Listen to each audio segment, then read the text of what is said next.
Jadi memang banyak sekali kedekatan budaya antara dua bangsa itu. Maka kalau kita bicara tentang visa, ya tentu berkunjung ke Jepang itu banyak sisi-sisi yang menarik.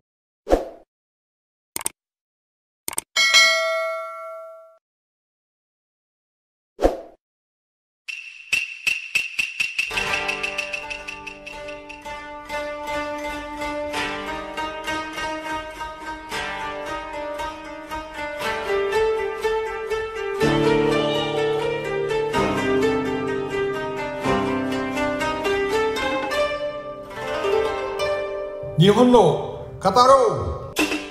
Wah, ini luar biasa sekali. Nah, terus sebelum kita masuk lagi ke, saya tadi penasaran tentang diplomasi, tapi kita masuk dulu ke cerita di kota Jepang. Yeah. Kan sudah pasti sebagai duta besar pada saat itu, Senpai berkeliling Jepang ya? Jalan-jalan di Jepang. Menurut Senpai, kota mana nih yang paling indah dan paling berkesan? Sebenarnya hampir semua kota di Jepang itu indah. Jadi saya pun juga pada saat saya menjabat tentulah kunjungan dinas ya, tapi tentu juga saya punya hak kan untuk berjalan secara pribadi pada saat tidak di dalam jam kerja. Jadi sebenarnya itu seperti napak tilas sebenarnya, karena banyak tempat-tempat yang biasa saya kunjungi dulu kan. Bahkan kalau saya pergi ke sebuah pertokoan, kalau cari dashi itu di mana rak itu saya tahu di Tokyo kan. Ini apa semacam. Nah, jadi lucunya juga begini. Ya, sebagai duta besar waktu itu disarankan jangan menyetir mobil sendiri di Jepang. Yeah.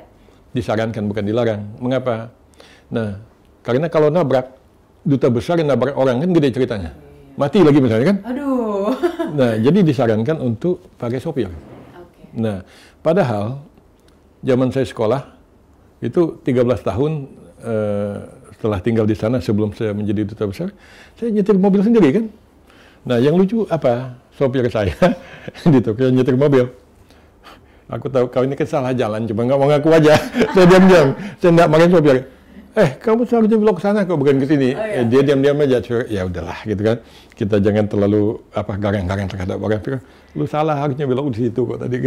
Mungkin positive thinking aja, mungkin dia mau ngambil jalan cepat, gitu ya. Mungkin juga, tapi bahkan malah semakin nyasar gitu. Ada ke situ kan. Nah, jadi saya mengendara mobil di sana gitu lama sejak saya mahasiswa lah. Dan juga hal yang menarik adalah bahwa tertib lalu lintas ya, sopan santun yang nanti mungkin akan kita bahas, tapi paling tidak saya ingin mengatakan lebih dulu di sini. Itu istri saya ada di sebelah sana. Tadi karena dia yang dandani saya kan. Nah, untung nggak jadi cantik saya di dandani sebelum jadi ganteng dia. Nah, selama saya bertugas di Jepang menjadi duta besar itu tidak pernah sekalipun saya terlambat ketemu dengan orang. Nah, itu mengapa? Padahal penduduk Tokyo itu hampir sama dengan penduduk Jakarta, sekitar 13 juta lah. Nah, itu tidak pernah macet gitu ya. Nah, karena sebenarnya itu juga di samping tertibnya orang mengemudi, juga masalah katakan MRT, transportasi umum, mereka jauh lebih baik. Saya selama 4 tahun itu tidak pernah terlambat ketemu dengan orang, dan bahkan ada kalanya keduluan. Nah, tapi keduluan kan saya malu kan. Diundang orang duluan datang, wah kelaparan ini Pak Dubes, ya kita kan. Tapi menurut Senpai lebih baik datang duluan atau datang terlambat? Tentu lebih datang duluan, tapi yang paling baik itu adalah datang tepat waktu. Tepat dalam arti kata, diundang jam 10, mungkin 10 kurang 20 atau 10 kurang 15 saya sudah datang. Tapi ada kalanya datang lebih cepat lagi. Nah, itu mobil saya muter-muter dulu. Jangan orang bilang, diundang kok dia cepat sekali datang. Jangan-jangan dia belum makan, kan malu juga gitu kan. Nah, jadi tidak pernah macet. Itu hal yang menarik saya kira di dalam masalah kota Jepang itu. Nah, tapi kalau bicara kota yang paling indah tadi, ya tiap-tiap kota di Jepang itu punya ciri tersendiri gitu kan. Jadi kalau di daerah utara, Hokkaido, Sapporo, itu kan daerah dingin. Makanya banyak keju, susu itu dari Hokkaido. Nah, itu lain lagi kalau di daerah yang dingin gitu kan. Nah, kemudian Tokyo kita daerah yang kurang lebih tengah-tengah. Tapi kalau kita pergi lagi ke selatan, ke Fukuoka, jadi dan apalagi ke Okinawa, itu suasana lebih berbeda lagi. Dan berbedanya bagaimana? Karena itu makin utara makin dingin. Karena Hokkaido itu kan di atas sekali, ini udah di atas Rusia kan itu. Di atas wilayah Rusia maksud saya. Kalau kita ke selatan, ke Okinawa itu itu sudah dekat sekali ke Asia Tenggara. Nah, jadi orang-orang di Okinawa itu bahkan lebih mirip saya barangkali ketimbang mirip orang Jepang. Jadi kalau saya diam-diam, mungkin saya baru ngomong 10 menit saja, saya ngomong selama 10 menit dalam bahasa Jepang di Okinawa, orang Jepang akan kira saya sebagai orang Jepang, orang Okinawa. Tapi kalau sudah ngomong sejam 2 jam, barangkali ada juga sedikit ini kelihatannya iya, aksen itu ada salah lidah sedikit, ada salah spelling atau apa gitu kan. Nah, salah pronunciation atau segala macam. Nah, tetapi itu Okinawa itu bahkan mirip dengan kita di Indonesia ini gitu kan. Kulitnya sedikit lebih gelap. Kulit sedikit lebih gelap. Dan bahkan menyimpang sedikit dari masalah visa dan segala macam tadi, tapi karena Anda menanya kota mana yang bagus gitu. Bagus, benar. Nah, juga Okinawa juga menarik, mirip Asia Tenggara, ya. Dan bahkan di dalam bahasa Jepang itu banyak sekali kata-kata yang saya duga itu kata pinjaman dari Asia Tenggara, bahkan dari Indonesia lah katakan. Mungkin terkejut kalau saya katakan beberapa kata yang digunakan dalam bahasa Jepang yang hampir persis sama dengan bahasa Indonesia. Yang dugaan saya masuknya itu dari Okinawa, dari selatan Jepang itu. Orang Jepang itu kalau dia lagi berpikir, mengingat sesuatu, atau dia datang ke rumah orang, kalau kita Assalamualaikum, kan Jepang itu kalau dia bertamu ke rumah orang, nggak ada orang buka pintu, tapi dia panggil orang, ano gitu, ano atau ano tuh ano. Anu. Iya. Anu tuh ano. Jadi memanggil orang. Dan kemudian kalau dia masih berpikir sesuatu, ano, maksudnya anu apa ya gitu. Itu kata ano atau anu kan beda. Inilah. Tetapi saya yakin itu berasal dari bahasa Indonesia. Masuk dari Okinawa, dugaan saya. Pada zaman dulu juga kan kita Jepang sempat berada di Indonesia. Iya, bahkan di masa lalu di hubungan dagang Jepang dengan Indonesia dengan kerajaan Aceh dan semacam itu jauh sebelum kemerdekaan itu sudah ada hubungan yang dekat antara Indonesia dan Jepang.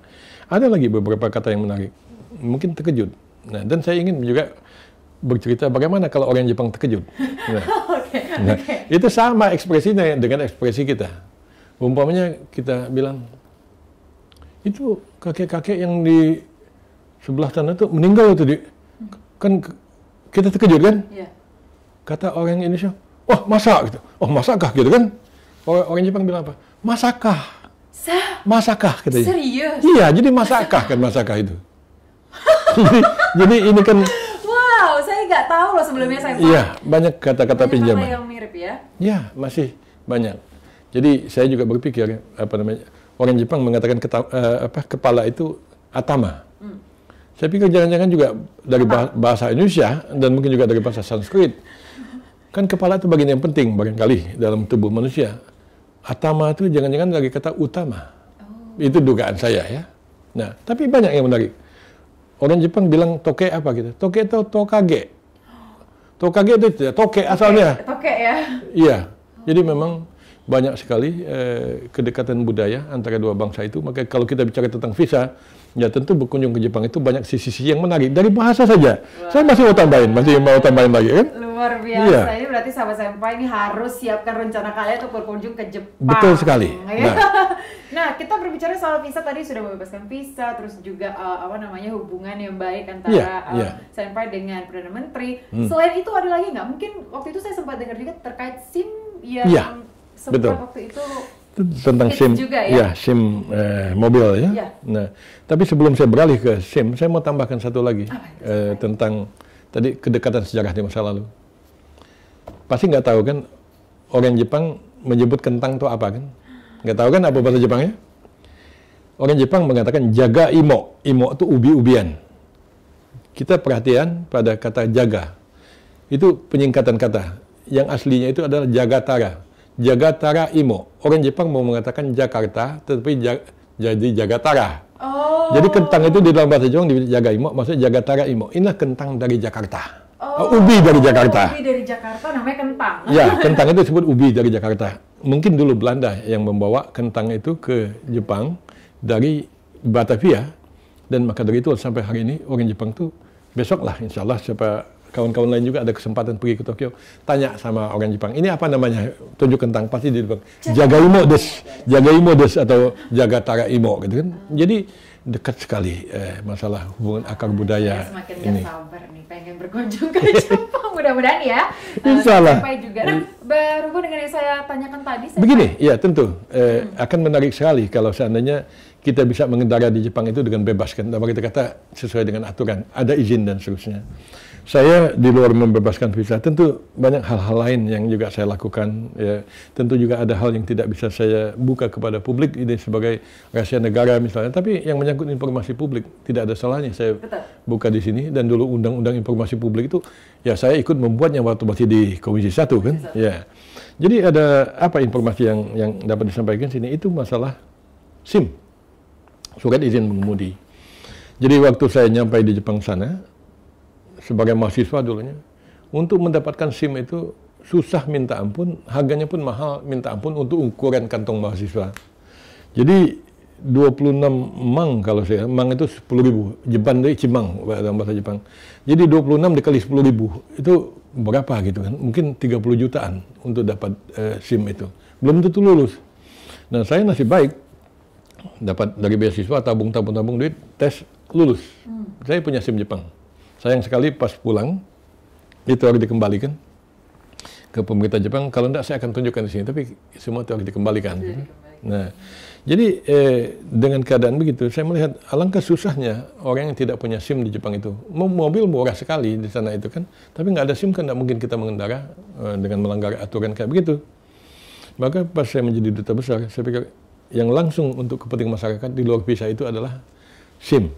Bagaimana kalau SIM Indonesia itu diakui di Jepang? Ini kan, ya kita coba aja. Nah, coba. Nah, paham. Jadi kita ingin resiprokal.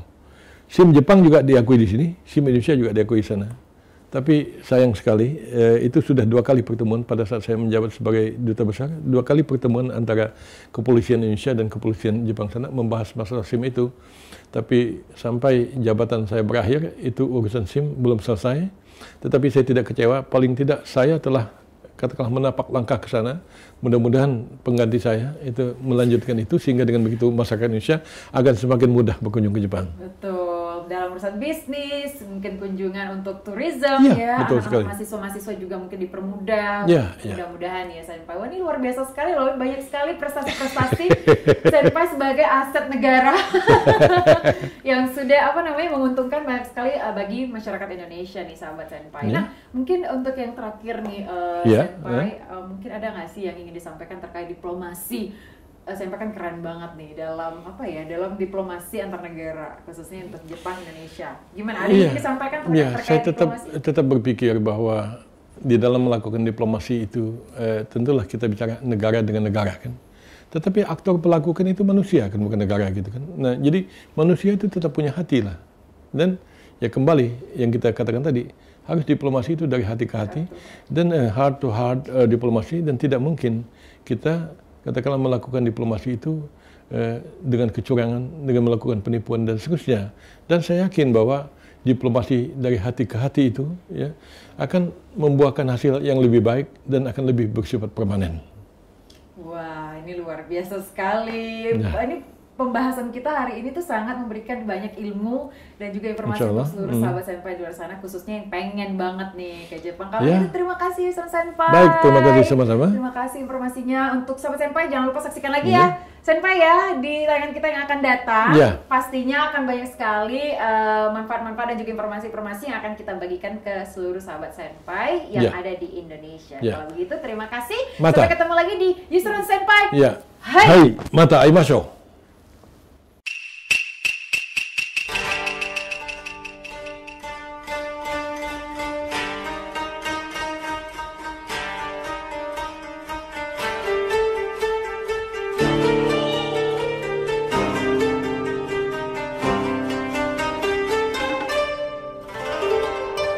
Nihon no Kataro!